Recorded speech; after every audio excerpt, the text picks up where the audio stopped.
لا بد في البداية أن نستحضر معكم أن التصنيع حظي دائما بعناية سامية من طرف جلالة الملك محمد السادس نصره الله، لكونه يشكل رافعة أساسية ودعامة للتنمية الاجتماعية والاقتصادية الشاملة المستدامة، ومساهما مهما في الناتج الداخلي الخام وخلق فرص الشغل وجلب العملة الصعبة.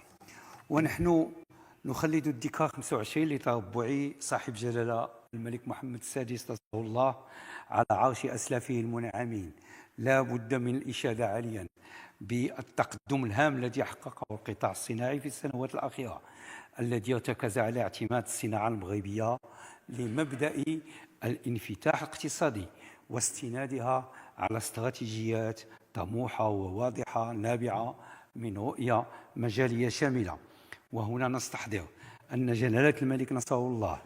قاد ووجه منذ اعتلائه العرش مجموعة من الاستراتيجيات الناجحة عززت مكانة المغرب كوجهة صناعية تنافسية بامتياز، وأعادت تموقعه عالميا على غرار برنامج إقلاع في 2005، الميثاق الوطني للإقلاع الصناعي في 2009، مخطط التسريع الصناعي 2014-2020، وميثاق الاستثمار في 2022.